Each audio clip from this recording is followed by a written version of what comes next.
I'm Kat. And I'm Gabe. And we're the Ghouls Next Door.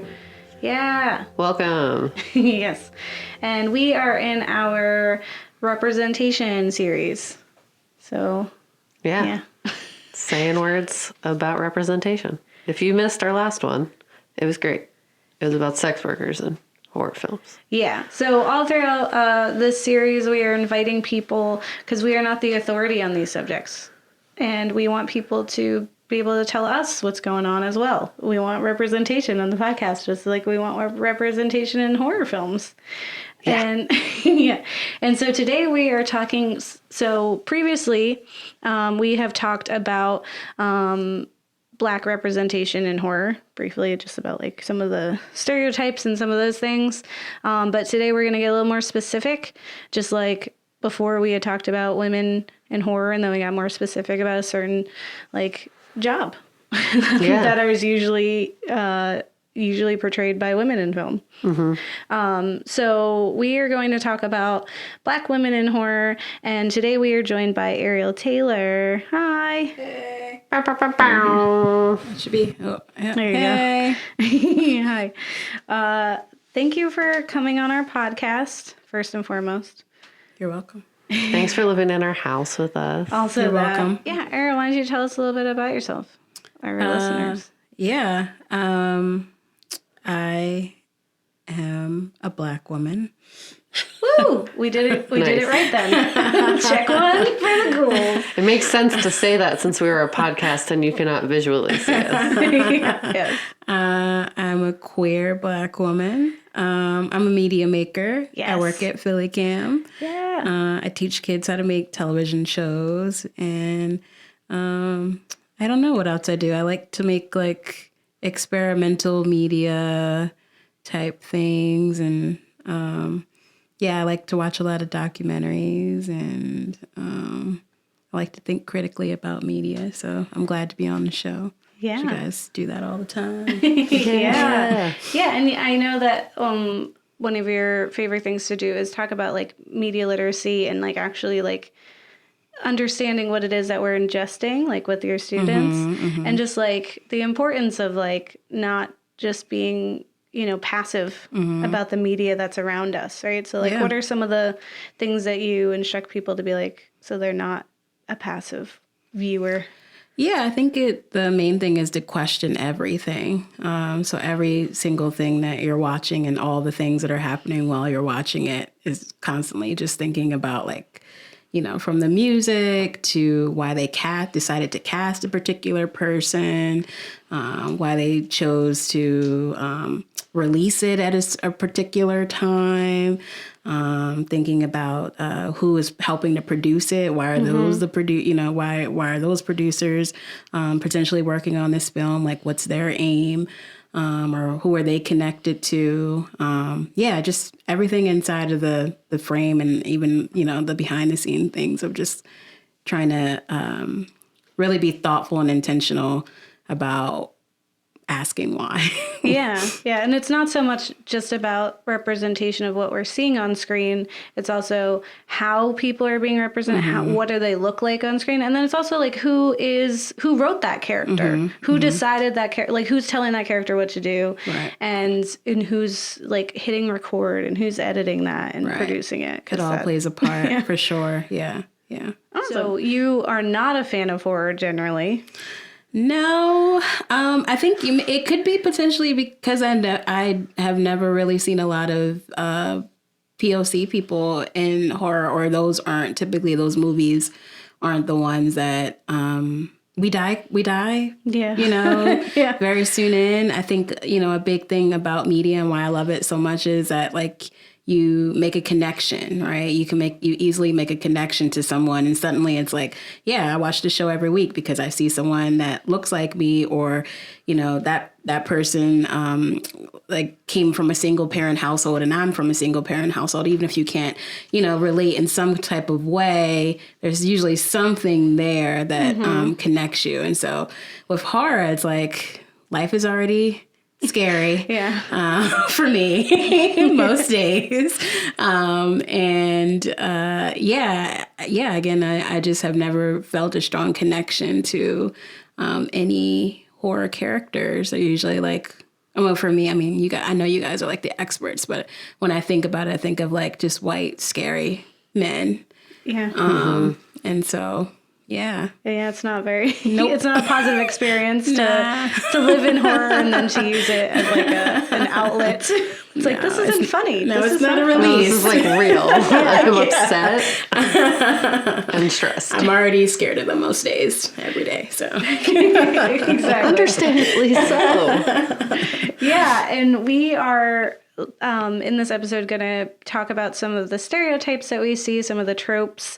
If, there is a future for horror where that doesn't exist, or like those tropes are circumvented in some way or redefined. And with, directors like Jordan Peele, we can now see more like Black protagonist, right? So he's like kind of like, unfortunately, it took him making it cool to feature Black voices on productions. But it's also like, we can be a little thankful for it because it hopefully is opening some doors for future productions to be such. But there are still some problems. So we're going to dive into those. And we're also going to cover the film Ma because it's really relevant. It's really important to talk about because it's directly related to some of the things we're going to talk about. So stay tuned. Facts. Yeah, facts. We tell you facts. All the facts. Here facts. Still facts. About that spooky stuff. Yeah, spooky stuff.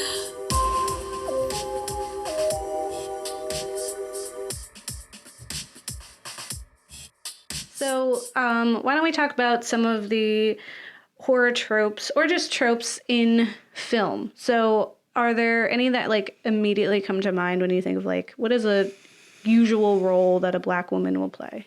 Well, I think it changes like depending on like the audience, because like for some reason just like Black cinema kind of just like sticks into my head right now. We're talking about this, so I feel like if we're thinking about like a movie geared to a Black audience, it's like, a lot of times I feel like it's like this kind of like Queen Latifah type thing where she's a tough Black woman, but she knows that she needs a Black man to like soften her up and like show her that she really deserves the world when like she was already kind of like doing her thing by herself. But obviously if you get a man, then it'll make everything better and people Stella's won't think you're gotta get her angry. groove. Yeah. Unfortunately. What are some other tropes you were saying? Yeah. There's so many. Yeah, unfortunately. Yeah, I feel like a lot of the independent. I feel like the just like the over sexualized. Beauty figure, but also, has like, again, I feel like I keep going for this like anger thing too of like, she's like really beautiful, but she has like an attitude or in some type of way. Yeah. They're kind of like sassy, right? Yeah, it's just like sassy, over sexualized, angry, but independent. Working, potentially like working multiple jobs and just trying to do it all by themselves. Yeah. Yeah, absolutely. Yeah, I would say so. Like just in some of the tropes that we see bleed through from like just the normal genres into horror, we can see things like the sassy Black best friend. Yes, that too.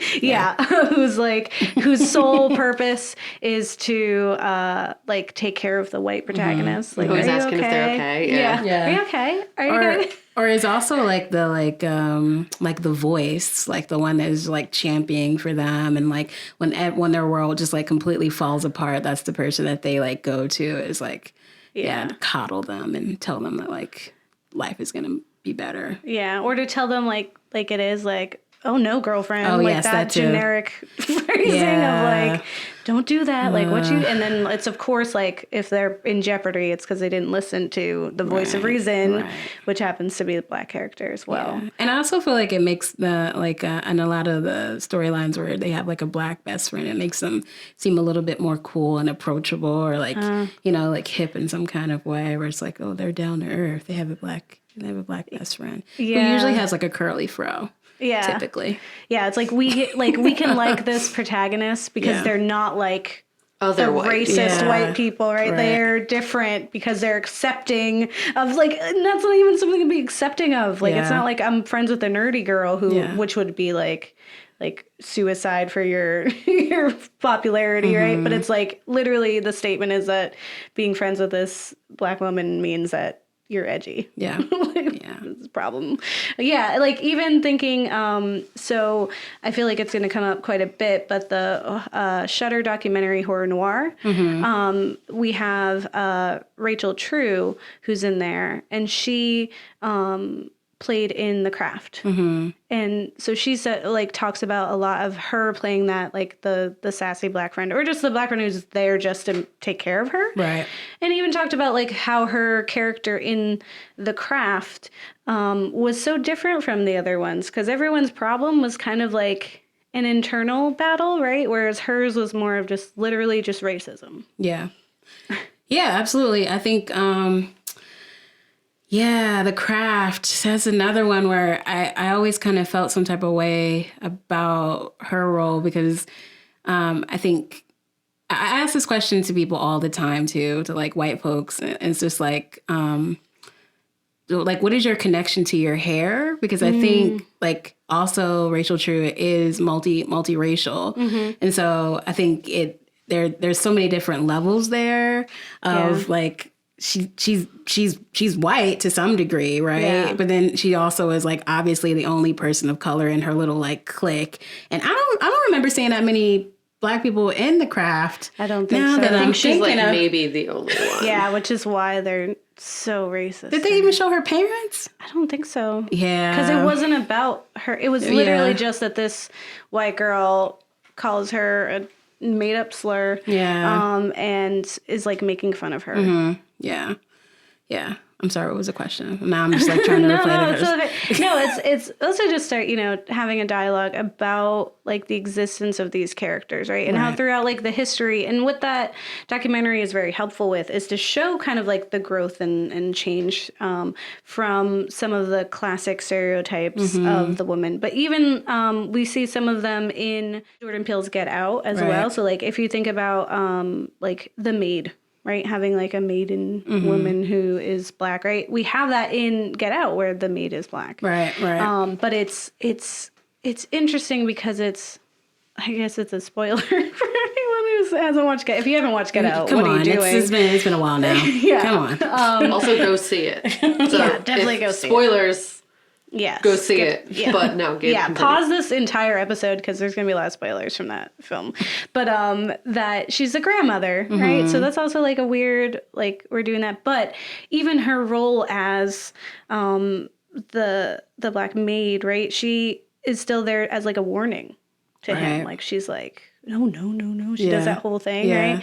And it's just like we see almost the same exact like scenario, except it's no longer your best friend who's doing it, but it's this woman who's supposed to like be a mother figure, but like is still indebted to this family. Yeah, I think the thing too is like I never can really understand that the way that the media portrays black women because it doesn't make a lot of sense to me. It's like the same thing like actually like really happens in real life where it's like you see black women as like a caretaker and like, just like so connected to like the world and feelings and just being like really empathetic. And I feel like a lot of times people have like, I would hope that like a lot of people have like a strong black woman like in their corner, you know what I mean? But at the same time, I feel like there's also just like this like immense amount of hatred that is like directed to someone. And it's just these two really big things that are just clashing, right? Where it's like you hate this person, but you like love and like care about this person at the same time, which is like, as a Black woman, it makes you feel like really kind of like frozen. And I feel like I get that a lot. I feel like I get that a lot, like with this, like with Get Out, because it's like you feel conflicted, you know, because she's like creepy and crazy, but at the same time, or scary, but at the same time, it's like you feel really bad for her, and it's like she's trapped, right? And I feel like that is also like a thing that plays out for Black women, of like just like kind of being trapped in this way of like, you know, I want to be this one thing, I am this one thing, but like I guess everyone is trapped, but I feel like it's a whole other level to it for Black women. So yeah. Yeah. And I think it's like one of the big problems is that the sole existence of them, like their entire motive, is wrapped around like taking care of this like white protagonist, no, in whatever role it is, right? Or affecting this protagonist. Like they don't have their own goals in like life. Like they don't have their own passions. They're literally just here to serve. To serve. And still they don't give them character development that they need to and is necessary to create more than that. To be, you know, their own character, even like for us to feel like, oh, I understand why they're taking these actions. It seems like it's all for themselves, right?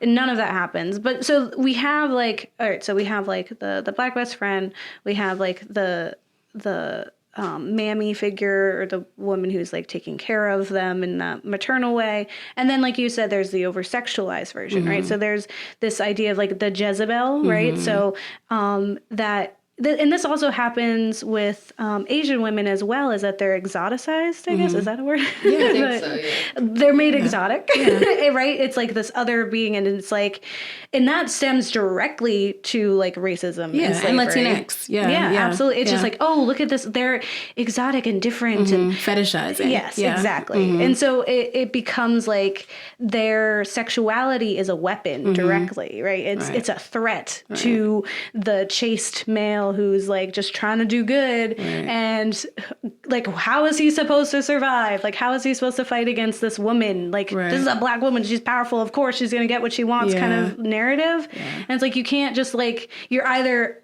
desexualized completely. Like you are not at all in any way ever like acknowledge that you would probably have sex, right? Because you're the mammy, you're just a mom. No one, you don't have sex. Or you're the best friend. No one cares. You're not having sex. Or if you are having sex, it's like, it's stigmatized. It's like it's a negative force, right? Absolutely. Yeah. And I think it's also this thing of like it being forbidden, right? And I think that that's also a thing that like kind of drives this like fetishizing and eroticism that's like directed towards like POC women in films too, where it's like you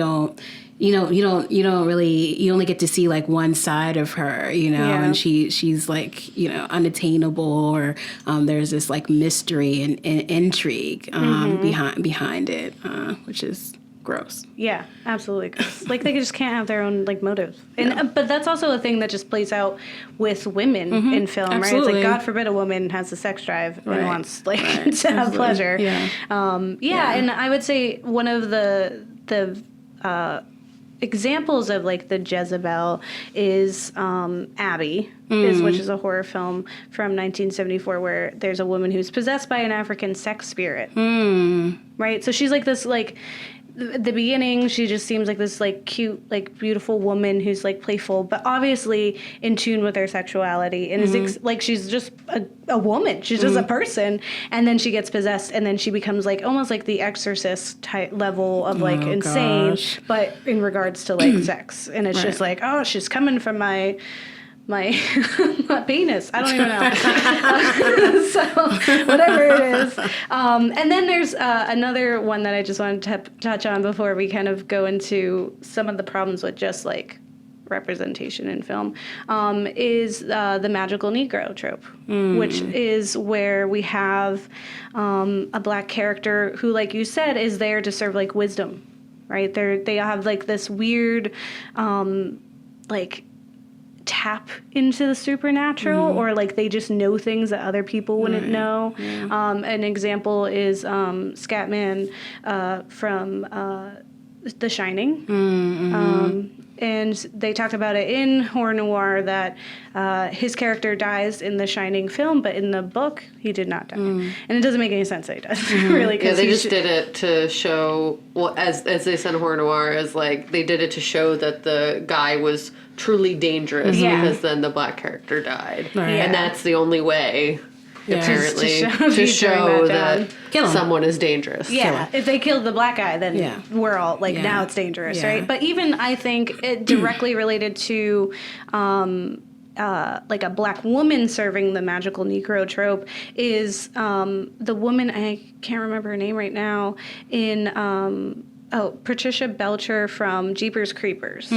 So she in Jeepers Creepers is like the psychic, and she calls Justin Long and his sister and is like, he's coming for you, boy. Like it's honestly the worst. Yeah, But I haven't seen like, it in a while, but I remember. yeah, like I can see it. It's coming for you. Yeah. And that's literally her whole thing, is just to be the phone call to them to tell them that he's coming. And then she dies. Like or she didn't die. I don't think.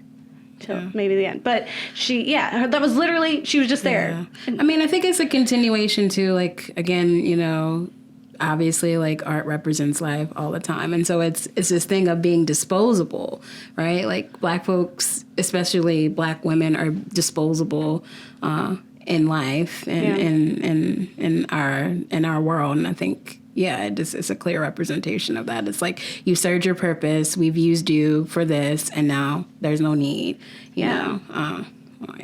Yeah, and I think it's an interesting thing to think about, like how we dispose of the women characters versus the men characters. Like Kat was saying before, is like if we have this like the big aggressive man who happens to be black, right? If he gets taken down by the villain, then we know that villain is bad.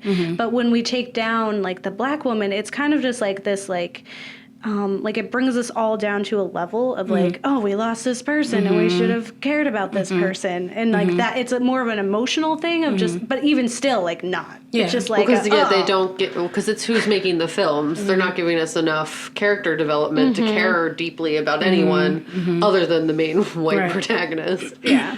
So, and why should you? I mean, that's the whole point, right? Is that they want to continue to perpetuate this like white protagonist is white is right? Like you know, like you should be on this person's side or on this person's team, and they have feelings. Yeah. Their feelings matter. God forbid they had feelings and then I didn't care. But there's a lot of issues throughout the film industry. So it's not even just about like the stereotypes that we're seeing and we're trying to do. But there's also like common themes, or when we are getting representation, it's just like not quite hitting the mark. well, yeah, because it's usually, I mean, I would argue centered around like this white guilt, but from the past. Like it's never from a current lens. It's always like, what's it called? Basically, white audiences being like, black stories are only relevant unless there's historical meaning they're from the past. So you see this with the really Oscar-winning films about slavery, Jim Crow, and civil rights movement that are all focusing on like the issues that we're saying don't exist anymore, so that we don't have to talk about it in like real life here. Even though there's lots of things wrong with the world that are currently happening, and then people are just trying to act like they don't exist when they definitely do and need to be dealt with actively. But it's that whole idea, I think they bring up in Horror Noir, where they're like, well, President Obama existed, so racism must be gone. Right. Yeah. it's like, we don't have to try anymore. Yeah. No. Yeah. No. They just now want to tell everybody. I think too, it's like still thinking about how racism is still like permeating in those like movie houses and in those like production companies, where it's like, if there's still white men leading the charge of a black story or leading the charge of like a historically like racist, sexist, you know, film house, like why should we be led to believe that the stories that they're coming out of the, you know, are going to be like really true and authentic and like really want to like shine a light or help people? Like it just doesn't connect, you know, it just doesn't make sense. And you see that kind of in horror noir where they're saying, like, there's, like, these white people telling black stories, and you can immediately see, as the film's happening, like, oh, a white person must have wrote this because that's not what would have happened. Or, like, for example, Candyman. Like, there's definitely the scenes where, why would he attack the people, black community. The black community, when the people who did the awful things to him were the neighborhood next door of the rich white people. Yeah. And clearly a white person produced this because otherwise that wouldn't have been the audience. Yeah, That was and wrote it, affected. and were the crew. Yeah. And it makes you, I mean, I think like Candyman is a great example of like, I remember watching that as a kid in the living room with all my, like with my family and my cousins and like being like really scared. But like, I almost like have a hard time like even under like remembering that Candyman was like black, honestly. Yeah. Like I didn't feel any kind of like connection to him in that kind of way. And I think that that's so different than like, you know, like watching Jordan Peele's films and like instantly being like, okay, like even some of the joke, you know, like the jokes and just like the whole situation is like you really feel like, okay, this movie is like for us. Yeah. This is like this is my jam. It's from that lens and it's just that like voice. so Candyman is just like, whoa, I just completely forgot about Candyman. I don't even I guess he's black. I don't know. Yeah, I mean, and it's crazy because like that's like the whole tipping off point for Candyman itself is that he was in an interracial relationship. Yeah. And that's great because like no one thinks about that. I don't think about that. I think about bees. Yeah, that's what I think about. Think about bees.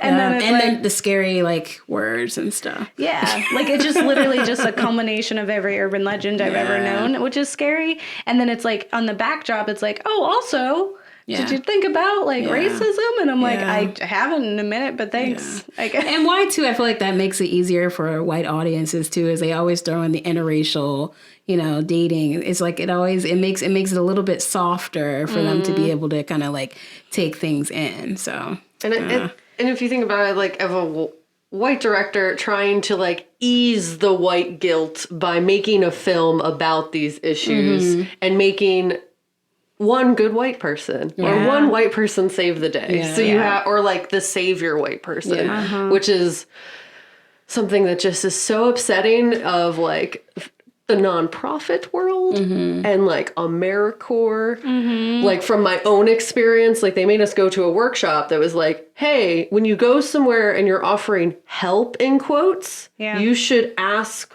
what is needed and not assume you know what the right thing to do is.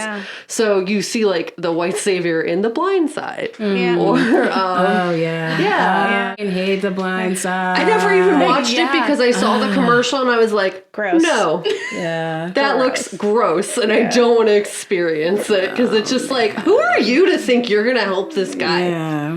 Why is this your job for one? Two, nothing. You just kidnapped a person. Three, like what? Stop it. I literally never saw the movie because I was like, ew. Why do people love this? And I think it just goes back to like wanting to have control over how much of everything is being told. And that's why people always thought like they're scared of the idea of someone like Jordan Peele. Because he's going to tell the real story for one, but then also people are going to like it and then that's going to shift the culture and all the people up in Hollywood are scared of the reality that can happen and is happening and will happen and it's positive and people are on board. Yeah, and I think it challenges people to ask more questions, right? Like why has it taken so long for a Jordan Peele to like exist in the world and for films like that to come out? And I think too, like going back to like The Blind Side or going back to this like white savior thing, I think it also is really it's really offensive to have this like constant like white savior thing like perpetuating in media, and then obviously it plays out in life of just like we can't, you know, like Black folks, they need help, you know, like they have no idea what they're doing in the world. It's the same thing as like when, you know, like places have gotten colonized, right? yeah. It's like because they think that subconsciously. like we just we have no idea. Yeah. We didn't have anything before, the white guys person, are the white man backwards. came and like now It's they're trying to helping us. subconsciously justify slavery. Right, Yeah. right. And it's Like, of the guilt. It's just like, Yeah. slavery was okay because you can't take care of yourself. And it's like, Right. no. Absolutely not. No matter how far away that was, it's Yeah. not. yeah. It's still real. And it's just based in like pure ignorance, and it perpetuates and permeates. It's gross. Yeah, because it gives them like an get off card essentially, because it's just like, oh, like we're not that bad because we have the one hero, and I know racism's bad, but this isn't racist, Right, kind of right. thing. And just like it just masks racism, like it's just taking another form that's more acceptable in the populace. Yeah, but I think it's interesting that like Jordan Peele kind of used that in Get Out. He used Right. our assumption that there's going to be a good white person. Right. Yeah. I thought it was good that there wasn't. And I think Yeah. everyone else agrees except for some white people. Well, because I think it was like, that was such a, so again, spoilers, you really just need to skip this episode if you haven't watched it. But, and also, what are you doing listening to our podcast if you've not watched it? But the whole twist where it turns out she was a part of it, right? Like the girlfriend, Yeah. when that happened, like, of course, like you knew, but there's a part of you that was wrestling. Like, of course there's like, she stuck up for him before. Yeah. She seems to care about him. I saw the pictures. I was like, no, she's bad. But even still, it was just like, maybe just like, oh, what's happening? And then like I can't let you do that. And It was she got a the good keys. moment, It was yeah. so good because it was really like everyone was holding on to like, of course, like in film, there is the white savior. So that's what she is. Right. And then when it wasn't that way, it was just like completely derailing for an audience. Yeah. I mean, I was just on the fence the whole, I don't even know if I was on the fence. I just never believed that she was like good. Which is like also for me is like, also being like POC is like, like that makes you challenge yourself also too, because it's like, you can't, I think that's another thing that, just because of trauma, right? And because of our experiences of being like a POC person, you just naturally just have this guard up and just think that like white folks are never really on your side. And even if you like think that they are, they might, there's some microaggression or something comes out and it's like, wait, no. The moment will one day come. Yeah. And it's like emotionally like draining, right? It's like you're like ready for the rug to be like pulled out underneath of you like at any moment. Yeah. So I didn't ever think that she was good. I was just like, all right, I get it. But I was still shocked. Though. But Well, they did a good job, like making it like the anticipation there. Yeah, She's like fumbling in her purse, like pretending she's looking for the keys. She was a Yeah. good actress in that moment too, which is the most I could ever say about Marnie from Girls. I was like, I already know she bad. Yeah. There's like rarely very much diversity in the interracial couples. So it's usually a black person and a white person, or that's mostly it. I mean, that's most of the tropes that you see essentially is that like that's the acceptable interracial relationship in film for some reason. And that, so you think Save the Last Dance, Guess Who, etc. Yeah. They're just commentary as part of the film. As you said, kind of makes it like a softer. Yeah. I think like, I've always been trying to like figure that out as to why that's like the go-to, because I think interracial, right, is like, even if there was like a Latinx and an African American, person, like they're both people of color, but they have different experiences. Yeah.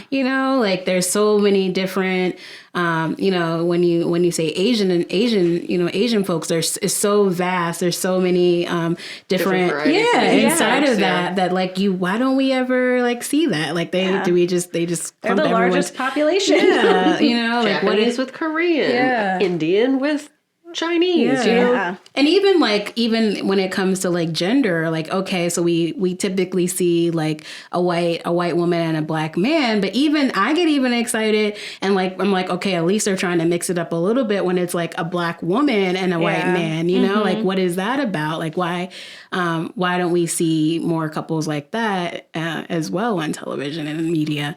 I don't know. I think it stems again back to like, you know, biases and stereotypes that we have against black women. And I think the existence of those couples are always like a part of the plot. They're like a driving factor. It's not just like, oh, we can just accept that there's an interracial couple and there's no talk about it. Like, it it's has to just be a cool. thing. It's just normal, right? It's like, oh, this is a problem. There's contention, like blah, blah, blah. Like that's the plot is their relationship, as opposed to just like featuring people of color.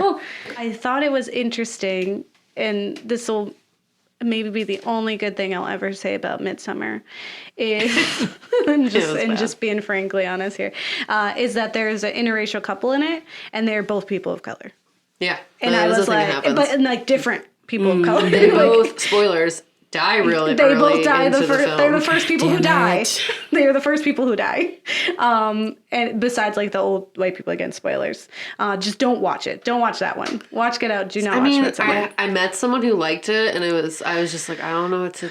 Like, I don't know how to continue to be your I don't know what friends to anymore. do with this. I'm wondering now if it's just like a sick joke of like POC people dying first. Like, you know, like, is it just...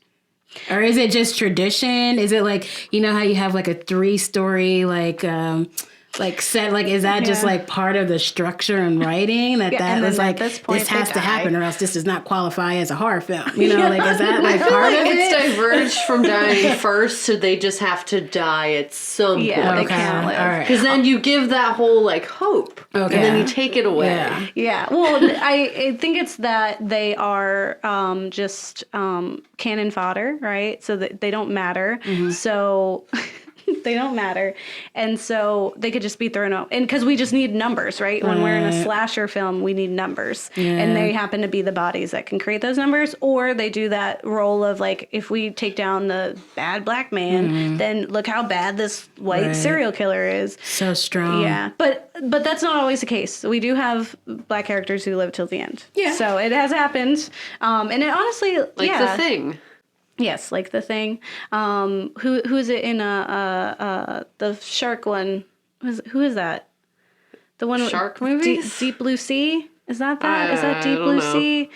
Oh man, someone is yelling at me. I stay away from the podcast. ocean movies unless I watched it with you and I don't remember. I want to say it's LL Cool J. Oh, LL Cool J doesn't die. He tends to live, right? He does. That's like a rule. Yeah.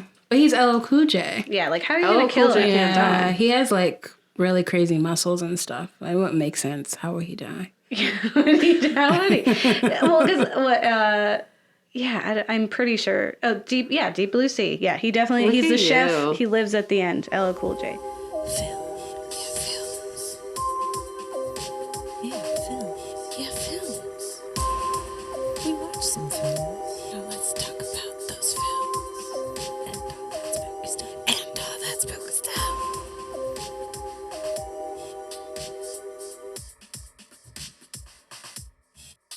Yeah. So we watched Ma from this year, 2019. Our year, 2019. It was like sad that it was from 2019. Yeah. Like I would have been like, I would have expected this 10 years ago, maybe. Right. On Lifetime. Yeah, Yes. yeah, like not on like big picture. Right. You go pay money a ticket. We didn't, but you know, other people bought a $12 to $13 movie ticket and Right. went to a place I to see understand it. now why it was And only popcorn. why it was only in theaters for like 2 weeks. I get it now. Because at first I was kind of bitter. I was like, how the what? But Yeah. it was like it was in and out, and I remember it just like happened and then it was gone. Well, because you learn later why. I guess because like It was bad. you gave me this really great Twitter post. Well, first let's tell Or them you what say it's words. about. You tell them what's about. No, you tell them. What I it's tell them what's about. Yeah. Or Ariel tells them what's about.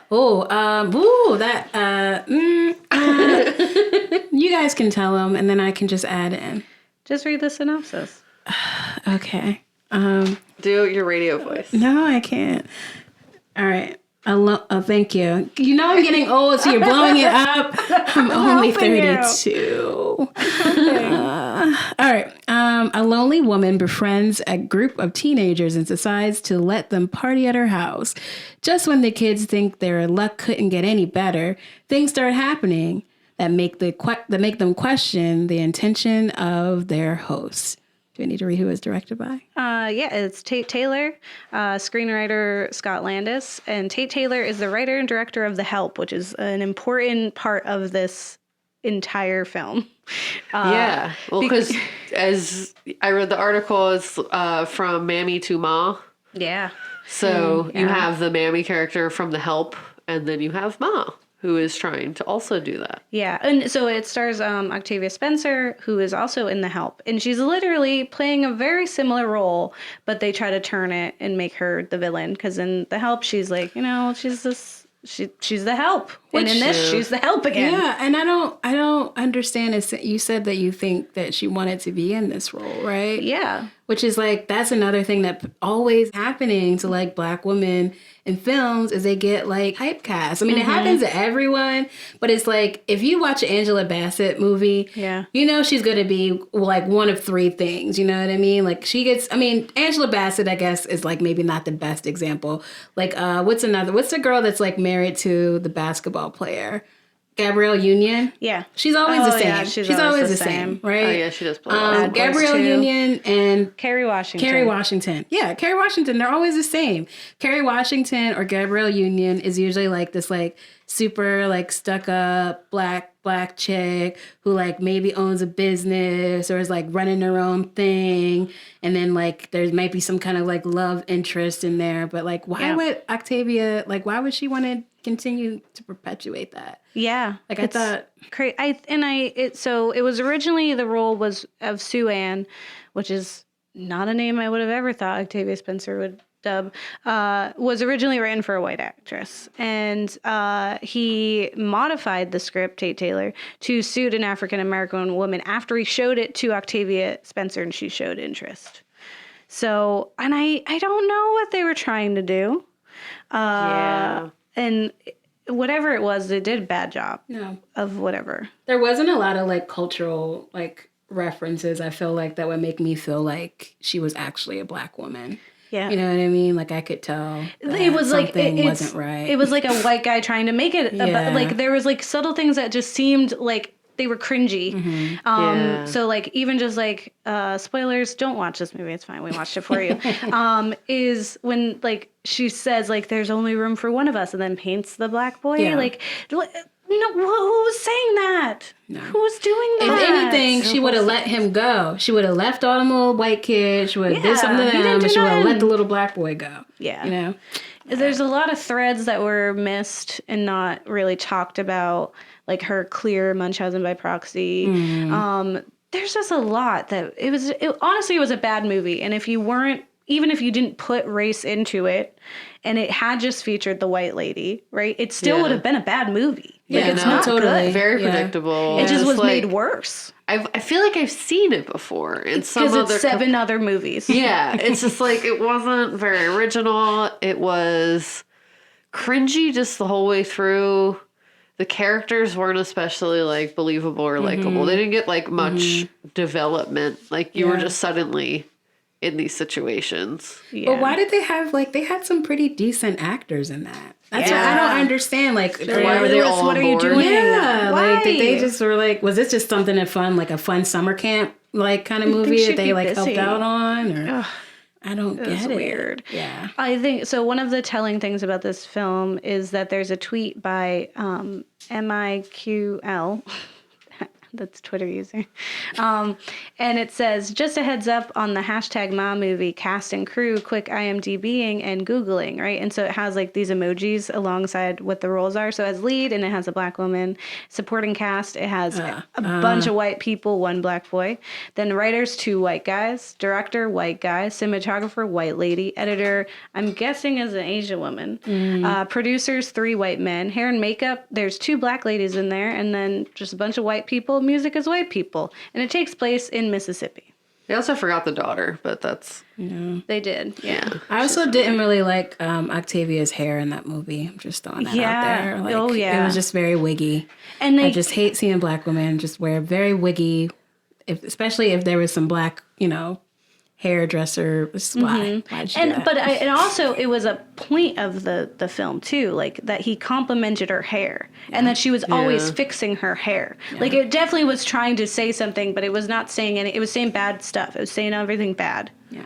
Yeah. It was just it wasn't good. Yeah. It was not a good time, and it was disappointing that it was recent. Like you would think that we've learned a little bit. Yeah. Or like maybe it's like. Maybe they should have tried to say different things after they reworked the original plan of the film. It's just like, what was the message? Number one, like what was it that they were trying to tell us? Like, if you befriend a black older woman, you might die. Yeah.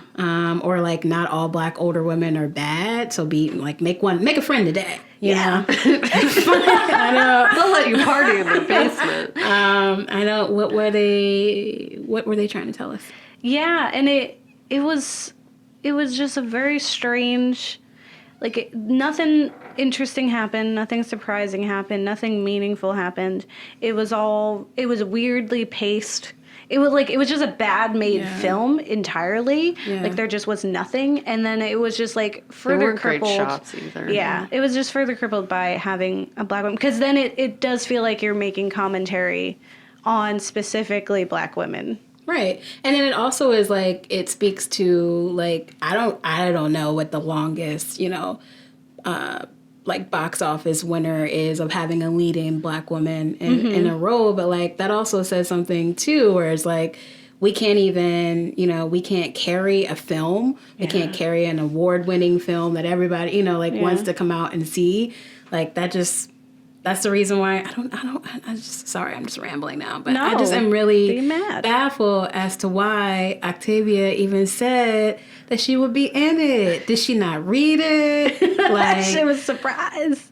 It just seems so like cheesy. It's like beneath her, really. I mean, I don't know. I mean, like when I saw the trailers, to me it seemed like it was trying to do what people kind of saw, like what Jordan Peele's Get Out when we had the white savior complex and we turned it, right? Was taking this idea of like the mammy complex and twisting it, right? Is this idea of like, we're just going to perceive that she would be nice. Yeah. And that of course she's going to take care of these white kids. Yeah. What else is she supposed to do? And then making her the villain was supposed to be like this like twist, but like everything was super obvious. Nothing was really like profound. Because she's staring off into the distance all creepy, like at the very beginning of the movie. Yeah. You get right into like questioning her capabilities mentally of like sanity early on. And too, like, I mean, just going back to like those flashbacks, like she was like, again, it seemed like she was the only black person in the school, and it's like a group of people that are like making fun of her or like bullying her in some type of way. Like that's just outwardly racist. Like, okay, I guess maybe they were basing it off of her being a nerd, but it could have totally, for me, when I'm looking at it, it's just like, okay, so y'all, is this school only for white folks? And that's why you're like, messing with her this way? Like, is it because she obviously is like attracted to this like white boy? Like, again, it's just segregation. It's just, that's all I'm just like, I don't know what's going on here. This is weird. What was really like enraging is that those teenagers are the real villains. Like they actually did do a crime. Right. Like they did hurt her and it was messed up. But we never feel like that because they are made the victims because this lady is made crazy. Always. Like she doesn't even get to get to be mad. Like she doesn't even get justification for her actions. It just seems like, they just put on like, oh, she's crazy. And it's like, no, these kids should have gotten in trouble. Right. These kids deserve, like, not the kids in the film, but the parents of the kids in the film deserve some kind of like, like penalty or something. Like they should have gotten in trouble. Right. And she has every right to harbor anger against them. Well, and it's just like disrespectful that they didn't develop her character more. Yeah. And I don't know if that's because, she is a black woman or if it's because of the fact that it's just not written very well. Yeah. And I kind of honestly question if it's what we had with Contracted, where you're just doing stuff to do it, and you're not thinking about what it all means given what society is right now. And just like all the things that we're going to question because we're looking at this analytically. Right. maybe Yeah. they were not trying to say anything very specific and then said a whole bunch of stuff that wasn't cool. Right. Yeah. Which is like, again, it's like, I just don't understand. If you're going to write a film, if you're going to put people in roles, it's like you really need to be intentional about it, you know? So it's like, obviously, just going back to like the whole like media literacy thing. But then I think that this film ended up just circling right back to that white savior thing, because at the end, it's like she's the mom is like apologizing, like, yeah, finally, like I was so horrible to you. As soon as you saw her and she came and she brought your dog back and you remember that, you know, you went to high school together, that would have been a good time to be like, you know what, that was really wrong what we did to you. Maybe it would have stopped right there. Maybe maybe the whole story, maybe then you wouldn't have the movie, I guess. But which is fine, honestly. Yeah, but in the end, it's like, again, the teenager like runs up and she's like, you know, I'm not like my mom, and you're saving her own daughter from. Yeah, it's confusing. A gross mess. It's so messy. Yeah, and then her the blatant pedophilia was absolutely disgusting. Yeah. There was no reason for that at all. It made no sense. It was so gross. Like there's too much. Like you pick a thing that's wrong with this woman. Pick one thing and then use that. Right? Yeah. Is she a pedophile? Yeah. Is she mentally ill? Yeah. Does she have much housing by prostrate? Yeah. And why has she been existing this entire life? Yeah. It presumably okay because she's lasted this long, and then she gets one trigger, and now all of a sudden she's all of these things. Like no, pick a thing. She's been living in this town for a while, where all these people have consistently lived outside of one person. Yeah. Yes. Yeah. One person has moved back to town. Who's done nothing. Suddenly we are enacting revenge. Yeah. And also, the one person who moved back was like the friend sitting at the lunch table who at no point in the flashback seemed to have done really anything other than stand there and not stop it. Yeah. Which is doing something, but is comparably one of the lesser aggressive things. It's also weird that if they were friends to the degree that I'm supposed to be convinced of in high school, then why did she not recognize her sooner? It was really, really weird that she saw her in the veterinary clinic. True, and then it took literally them staring at each other in her house to be like, wait a second. Yeah. If that was supposed to be your best friend, and if that was a traumatizing experience, you're going to remember that person. Yeah, but that for me, again, as a Black woman, that always goes back to if the minute you change your hair up, you might gain a few pounds. Suddenly you got glasses. You're just a whole different person. But there's only one white family in this whole town. Yeah. Where was her husband? Also, what is any of this? It was everything was weird. The plot was real loose.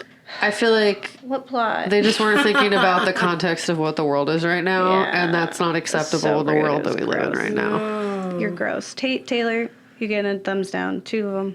Yeah. All for 6 of them. Yeah. Yeah. You get a black fist down. Yeah. Feelings. Yeah, feelings. Yeah, I said feelings. Let's talk about feelings. Okay. And all that spooky stuff. I love spooky stuff.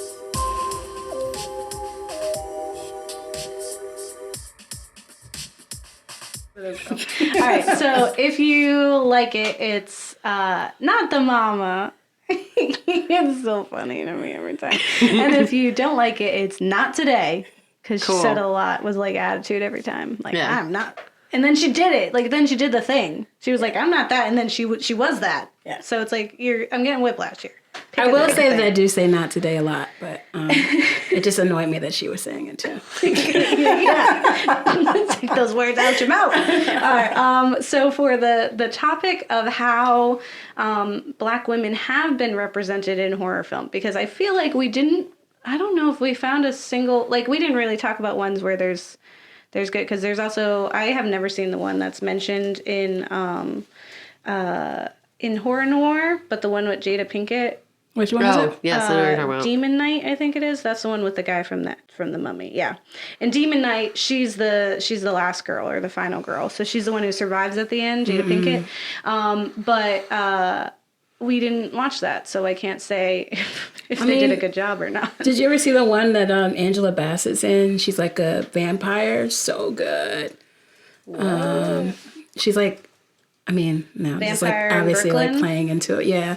I don't know if that's, I guess there's also Aaliyah. She's Queen of the Damned. Yeah. Yeah, so there has been times Yeah. where we've seen powerful women, but they still fall into a specific trope because Aaliyah is hella sexualized. Yeah, I was about to say that, like the Angela Bassett thing, she's so sexy and like regal and like controlling and powerful and stuff. It's nice. Yeah. But, but it's also like, that's another thing. Yeah. Like, but it's also like, it doesn't seem like she's being manipulated or like, it's not like a part of her. Like, I think that's the thing too, is that like, it gets kind of like confusing when you see this person, like this actor in this particular way, and you see this actor playing a role, right, of trying to like separate yourself. Yeah. And like maybe I just thought that Angela Bassett in that film was like regal and sexy because on the outside, like she's just regal and sexy in my head. So it's like, I don't know. Yeah. But she can be all those things, right? So if there were like more roles of like Black women in horror